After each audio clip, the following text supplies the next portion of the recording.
बिस्मिल्लाहिर्रहमानिर्रहीम, अस्सलाम वालेकुम। मेरा नाम मोहम्मद जॉन हुसैन है। इस वक्त 8 बज रहा है और 7 अप्रैल इस वक्त हो रही है और मैं आपके साथ मौजूद हूँ मॉर्निंग अपडेट के साथ। देखिए, बहुत सारी चीज़ें अभी इस वक्त चल रही हैं सीज़ फायर के हवाले से। बहुत सारी बातें हो रही हैं कि ईरान और यूएस एक्चुअली सीज़ फायर करने की कोशिश कर रहे हैं और कम्युनिकेट कर रहे हैं और कोई डील बस होने वाली है। मैं इस वीडियो में समझाऊंगा कि ऐसा कुछ भी नहीं है जो तस्वुर किया जा रहा है, and I will take it down logically कि एग्जैक्टली हो क्या रहा है और ईरान की पोजीशन क्या है। क्योंकि पूरी दुनिया जो है वो डिस्कस कर रही है कि ऐसा हो रहा है वैसा हो रहा है, जबकि ईरान चीख चीख के कह रहा है कि हमें सीज़ फायर नहीं करनी, लेकिन पूरी दुनिया लगी हुई है कह रही है नहीं, आपको सीज़ फायर करनी है। और जो पूरी सिचुएशन है ईरान के अंदर, क्या हुआ, ईरान ने कैसे रिटेलिएट किया, ट्रंप का स्टेटमेंट जो आया अल्टीमेटम के ऊपर, उसका क्या सीन है, वो क्या करना चाह रहा है, क्या कर सकता है, ग्राउंड ट्रूप्स अगर आते हैं तो क्या होता है, ये सारी चीज़ें आज की वीडियो में मैं डिस्कस करूंगा। पहले अगर बात करें तो व्हाट्सएप चैनल पे अगर आपने फॉलो नहीं किया तो आप फॉलो कर सकते हैं। बहुत सारे लोगों ने कहा कि लिंक ज्वाइन नहीं हो रही, मुझे नहीं पता इसकी क्या वजह है, लेकिन अगर आप अभी भी लिंक चाहते हैं तो वो डिस्क्रिप्शन के अंदर आपको मिल जाएगी यूट्यूब चैनल के, या फिर आपको कमेंट्स में मैं पिन कर दूंगा। और फेसबुक पे अगर आप वीडियो देख रहे हैं तो मेरा एक ही फेसबुक का पेज है जो कि John Hussain with a tick mark verified page है। इसको आप मैसेज कर सकते हैं और उसमें आपको रिप्लाई में मैं आपको लिंक सेंड कर दूंगा। तो बिस्मिल्लाह करते हैं और स्टार्ट करते हैं। सबसे पहली बात यह है कि ट्रंप ने जो अब बयान दिया, मैं तो एक्सपेक्ट कर रहा था कि कोई बहुत ही ऐसा बयान देगा जिसमें ये बोलेगा कि नहीं, मतलब I am going to do this, I am going to do that, या हम जो है वो वापस जा रहे हैं, यू टर्न मार लेंगे। उसने किसी तरीके से तो अभी बोला कि हमारी बातचीत चल रही है, उसमें डिस्कस करता हूँ कि क्या हुआ। लेकिन सबसे बड़ा प्रॉब्लम और सबसे बड़ी लॉजिकल कॉन्ट्रडिक्शन जो मुझे नजर आई, वो नजर आई पायलट की सिचुएशन के हवाले से। देखिए, पहले ईरान की तरफ से बयान आ रहा था कि पायलट की पूरी सिचुएशन जो है वो कवर अप भी हो सकती है, क्योंकि जहां लड़ाई हो रही थी और जहां ये लोग कह रहे थे कि पायलट गिरा है, उन दोनों जगहों में फर्क है। मैंने इस बात को आगे नहीं बोला। मैंने कहा यार शायद ईरानी जो है ना वो थोड़ी सी फेस सेविंग कर रहे हैं और नहीं बताना चाह रहे कि उनके हाथ से पायलट निकल गया। लेकिन अब जो ट्रंप का स्टेटमेंट आया उसमें उसने क्या कहा, गौर से सुनिएगा। उसने कहा कि 24 प्लेन हमने पहले भेजे रेस्क्यू मिशन में।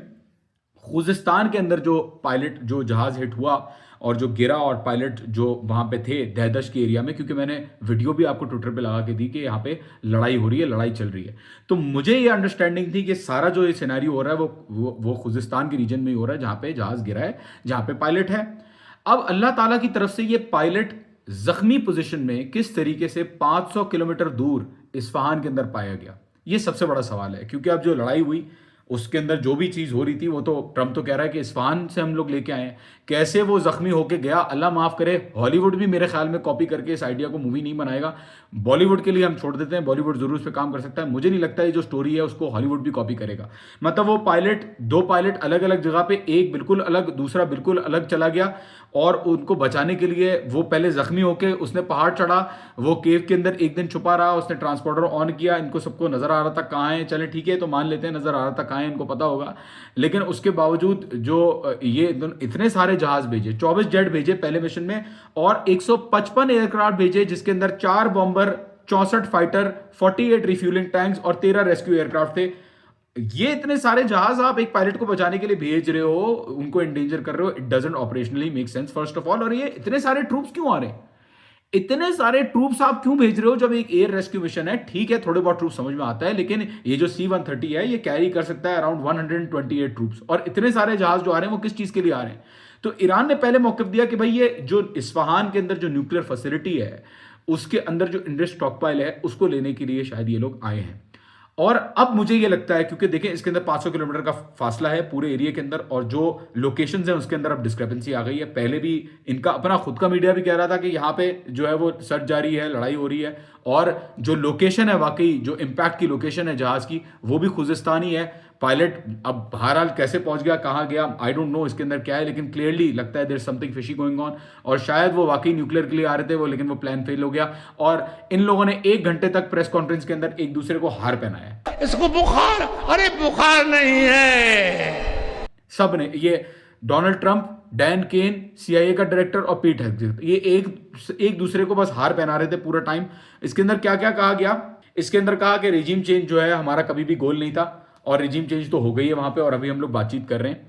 और मतलब ये सेंस बनने वाली बात है ही नहीं। लोग कहते हैं कि ईरान और यूएस, अब देखें मौकिफ क्या आता है। ईरान और यूएस एक्चुअली एक दूसरे से बात कर रहे हैं, निगोशिएट कर रहे हैं, और वो जो है ना वो सीज फायर करने की कोशिश कर रहे हैं। ये ऑफिशियल बयान नहीं आता, पाकिस्तान की गवर्नमेंट जो कि फैसिलिटेट करने की कोशिश कर रही है, उन्होंने भी ऐसा नहीं बोला, लेकिन हमारे लोग जो हैं वो ऐसी बातें कर रहे हैं कि नहीं, दोनों ने एक्सट्रीम पोजीशंस ली हुई हैं और एक्चुअली अब दोनों एक्सट्रीम पोजीशंस लेके कॉम्प्रोमाइज करके सामने आएंगे।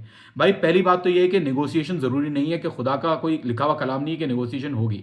वर्ल्ड वॉर 2 के अंदर भी नेगोशिएशन नहीं हुई थी और दुनिया के अंदर बहुत सारी ऐसी जंगें जो मैं गिनवा सकता हूँ, इनके अंदर नेगोशिएशन का कोई सवाल ही पैदा नहीं हुआ था। तो ये रियलिटी अपने दिमाग से आई थिंक निकालनी पड़ेगी कि नेगोशिएशन चल रही है, जबकि ईरान ने अपना स्टांस क्लियरली शुरू से एक ही रखा कि भाई ये चीजें हैं जो हमें चाहिए। परमानेंटली आप खत्म करना चाह रहे हो, वेल एंड गुड, ये हमारी डिमांड्स हैं। काउंटर डिमांड्स इशू करना, नई डिमांड्स इशू नहीं हो रही, ना ही उनके अंदर रिलैक्सेशन आ रही है। पहले 6 पॉइंट्स इशू किए गए थे, वही 6 पॉइंट्स दोबारा इशू किए विद एडिशनल 4 पॉइंट्स। मतलब क्या है? Reconstruction, compensation, straight of Hormuz, nuclear enrichment, सारे मजामती ग्रो और ईरान के ऊपर जंग बंद हो इमीडिएटली, अटैक्स जो है वो खत्म किए जाएं, गारंटीज प्रोवाइड किए जाएं। ये सारी चीजें वो चीजें जो ऑलरेडी ईरान बोल चुका है। और दोबारा जो बाकाई है स्पोक्स पर्सन, उसने दोबारा आके प्रेस कॉन्फ्रेंस में बोला कि भाई सीज फायर नहीं हो रही। इरना ने स्टेटमेंट दिया, प्रेस टीवी ने स्टेटमेंट दिया, सबने बोला कि हमें बात नहीं करनी, हमारी सीजफायर नहीं हो रही। ठीक है, उन्होंने बोल दिया कि ये चीजें हमारी तरफ से हैं, परमानेंटली आप करना है तो ठीक है। दैट डज नॉट मीन कि दोनों चीजें जो है, दोनों पार्टीज फ्लेक्सिबिलिटी दिखा रही है। यूनाइटेड स्टेट्स चाहता है कि सीजफायर हो, ईरान इस वक्त नहीं चाहता कि सीजफायर हो। ईरान एक परमानेंट एंड जरूर चाह सकता है और उसके ऊपर आई थिंक निगोशिएशंस हो भी सकती हैं। देयर इज नो, मतलब पहले प्रैक्टिकल स्टेप अगर यूनाइटेड स्टेट्स दिखाए तो हो भी सकता है कि ईरान कोई चीज जो है वो बात कर ले, यूएस से डायरेक्टली नहीं करेगा फिर भी, लेकिन हो सकता है कि उसके अंदर थोड़ी बहुत रिलैक्सेशन आए। लेकिन ये बात कहना कि नहीं, आप नहीं जानते कि आप नेगोशिएशन कर रहे हो, मैं बेहतर जानता हूं आप नेगोशिएशन कर रहे हो, that does not make sense. इसके अंदर अभी जो मेहदी मोहम्मदी है, ये एडवाइजर है पार्लियामेंट के उसका, अब ये कह रहा है it is Trump who has about 20 hours to either surrender to Iran और Israel and other allies will return to the stone age, we will not back down. ये ट्रम्प के पास 20 घंटे हैं कि वो सरेंडर कर दे ईरान के ऊपर, या तो इजराइल और तुम्हारे जो दूसरे एलाइज हैं उनको हम स्टोन एज में, पत्थर के जमाने में जो धमकी ट्रम्प दे रहा था उसको वापस भेज देंगे।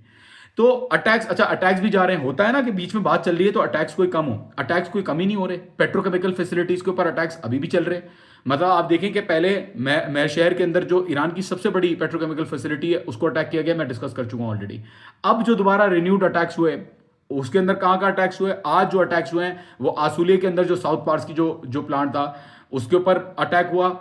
Largest gas field in the world reserve, उसके ऊपर अटैक हुआ। मेरदश के अंदर पेट्रोकेमिकल फैसिलिटी के ऊपर अटैक हुआ। इस्फहान के ऊपर अटैक हुए। मेहराबाद एयरपोर्ट को अटैक किया गया। वेस्टर्न तेहरान के अंदर अटैक्स हुए। तबरीज के अंदर अटैक्स हुए और यज़द के अंदर अटैक्स हुए। तो ये अटैक्स अभी भी जारी हैं। आप कह रहे हैं सीजफायर हो रही है, it does not make sense. बिल्कुल सीजफायर हो सकती थी अगर अटैक्स नहीं होते ईरान की तरफ से, तो मैं कहता हाँ ठीक है, ईरान भी राजी है कि सीजफायर हो जाए किसी तरीके से। लेकिन अटैक्स चल रहे हैं, आप कह रहे हो एक्सट्रीम पोजीशन से ले रहे हैं, it does not make sense. खैर बहरहाल आगे जाके अगर बात करें तो ट्रंप ने कहा कि जी हम जो है वो रिजीम चेंज नहीं चाहते, रिजीम चेंज तो हो गई है। फिर बाद में कहता है कि हमने कुर्दों को हथियार भिजवाए थे कि प्रोटेस्टर्स को दे दे हथियार, लेकिन कुर्दों ने खुद रख लिए। आप तो फिर इसका मतलब कबूल कर रहे हो ना कि फिर वो बातें सच थी कि आप जो है वो मिले हुए उन सारी चीज़ों में। फिर वो कह रहा है कि अब पूछा गया भाई आपका प्लान क्या है, प्रेस वाले ने पूछा, उन्होंने कहा भाई I won't tell you the plan, मैं आपको बता नहीं सकता। बाद में कहा कि पूछा गया ट्रंप से कि भाई आप क्या इसके अंदर आप हॉस्पिटल्स को बॉम्ब करेंगे या नहीं करेंगे, उसने कहा कि मैं आपको जो है इस पर जवाब नहीं दे सकता। फिर उससे बोलता है, आगे जाके बोलता है कि लोग चाहते हैं कि बम गिराए, लोग चाहते हैं कि यहाँ पे बम गिरे तेहरान के अंदर, तेहरान के लोग चाहते हैं। तेहरान के लोग बाहर खड़े हुए रोजाना रात के 8 बजे से लेकर सुबह के 3 बजे तक जो है वो क्या पकोड़े तल रहे होते हैं, जो बाहर झंडे लेके खड़े हुए होते हैं। मतलब इट इज सेंसलेस जो आप बातें कर रहे हो। फिर वही बातें कि नेटो मेरा साथ नहीं दे रहा, जर्मनी मेरा साथ नहीं दे रहा, यूके मेरा साथ नहीं दे रहा, साउथ कोरिया मेरा साथ नहीं दे रहा, ऑस्ट्रेलिया मेरा साथ नहीं दे रहा, जापान मेरा साथ नहीं दे रहा। फिर वही बातें करना शुरू हो गए, फ्रांस से, स्पेन से, सबसे, स्विट्जरलैंड से, सबने तो मना कर दिया, स्पेन ने मना कर दिया, सबने मना कर दिया। मतलब काफिर यूरोप ने मना कर दिया अपने बेसिस देने के लिए, एयर स्ट्रिप्स देने के लिए, अपनी लैंडिंग साइट्स देने के लिए, एयर स्पेस भी कुछ मुल्कों ने मना कर दिया। लेकिन ये मुसलमान बरादर मुल्क कब सुधरेंगे जो अपने एयर बेसिस भी इनको इजाजत दे रहे हैं कि अटैक करो, मिसिल्स की पोजिशनिंग भी दे रहे हैं, सोल्जर्स को भी बता रहे हैं कि कहाँ रखना है कहाँ नहीं रखना, दूध भी पिला रहे हैं इसराइली और अमेरिकन जहाजों को। थैंक यू भी बोला, किसका थैंक यू बोला? सऊदी अरब को थैंक यू बोला, कतर को थैंक यू बोला, यूएई को थैंक यू बोला, कुवैत को थैंक यू बोला और बहरीन को थैंक यू बोला। तो ये जो है बड़ा अलमिया है हमारे लिए सोचने के लिए कि अभी भी लोग जो है ना वो कहते हैं कि गल्फ कंट्रीज के ऊपर क्यों अटैक हो रहा है, उनके एसेट्स के ऊपर क्यों अटैक हो रहा है। बहरहाल अगर आगे जाके बात करें, इस वक्त ईरान की जो रिटेलिएशन है वो किस तरीके की हुई है इन सारे अटैक्स के बावजूद। ईरान ने इस वक्त अपनी 99th वेव जो है वो चल रही है ईरान की।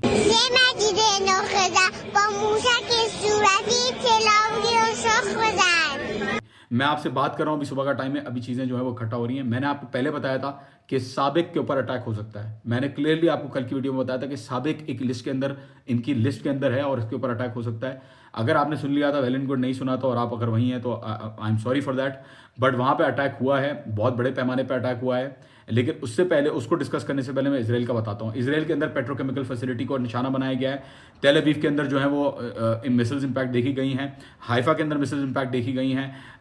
बी शिवा का जो पूरा इलाका है, दिमोना न्यूक्लियर रिसर्च फैसिलिटी, जो दिमोना का प्लांट है, उसके आसपास जो फैसिलिटी है, उसके ऊपर जो है वो हमने देखा है कि गिरे, क्योंकि एटॉमिक प्लांट जो बुशहर का प्लांट है उसके ऊपर भी 4 दफा पहले अटैक हो चुका है। तो दिमोना को भी ये लोग निशाना बना रहे हैं। और इसके अंदर अंदर पूरे इसराइल के अंदर, सेंट्रल और सदर्न इसराइल के अंदर हमें नजर आया है कि अटैक्स हुए। सेंसरशिप बहुत ज़्यादा है वहाँ पे, वीडियोस आप आउट नहीं कर सकते, बहुत सख्त सेंसरशिप है, कंट्रोल बहुत ज़्यादा है मीडिया के ऊपर, जैसा कि फ्रांस 24 ने कहा, जैसा कि दूसरे मीडिया आउटलेट्स ने भी कहा।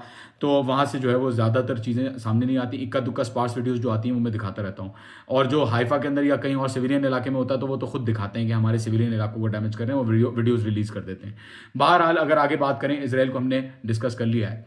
एक इंटरेस्टिंग चीज़ हुई है, पनामा के अंदर एक ऑयल टैंकर नज़र आया है, जो टैंक्स हैं, ऑयल टैंक्स नज़र आए हैं कि वहाँ पे धमाका हुआ और वहाँ पे आग लगी हुई है शदीद।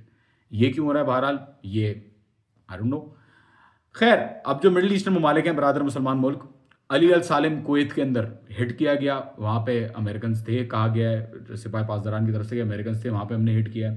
और इसके अंदर कुवैत के अंदर अगर हम बात करें तो फैसिलिटीज़ भी हैं, केपीसी यूनिट्स हैं कुवैत के अंदर, जिनको सिवियरली डैमेज किया गया है। सऊदी अरब के अंदर साबिक का, मैंने आपको पहले कहा था, साबिक का एक अल जुबैल की इंडस्ट्रियल सिटी है पूरी, उसके अंदर जो फैसिलिटी है उसको टारगेट किया गया है। आपके सामने वीडियोस जो है वो आपको नज़र आ रही होंगी, बहुत इसके अंदर आग लगी है।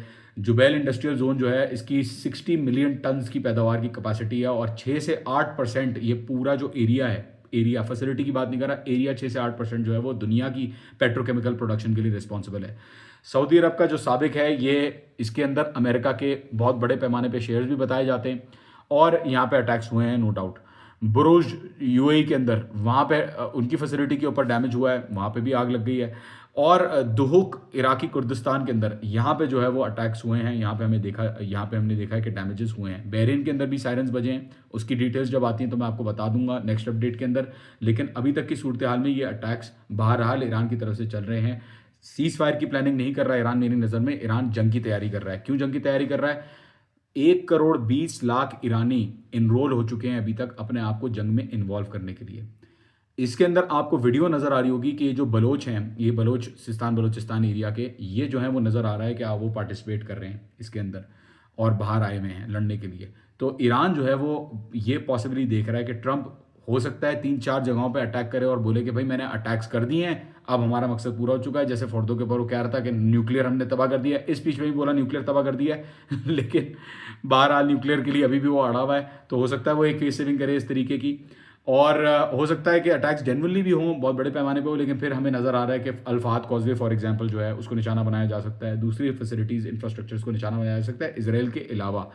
तो यहाँ पे जो है वो आई डोंट थिंक ईरानी कोई सीज फायर का मूड रख रहे हैं। जो लोग अभी भी ये बात कर रहे हैं, प्लीज़, मैं पाकिस्तानी हूँ, मैं अपने मुल्क के बहुत अच्छा एफर्ट कर रहा है पाकिस्तान। हम लोग अगर इस चीज़ को बताएंगे ना कि नहीं वो निगोशिएट कर रहे हैं और बाद में निगोशिएशंस नहीं हुई और सामने आ गया कि नहीं हुई, तो मेरे लिए यार मैं बेइज्जती फील करूंगा। ठीक है, ये अच्छी बात नहीं है। गवर्नमेंट ने जब तक कोई बयान नहीं दिया, जब तक कोई ऐसी बात नहीं आई, तो आप क्यों कह रहे हैं कि निगोशिएशंस हो रहे हैं?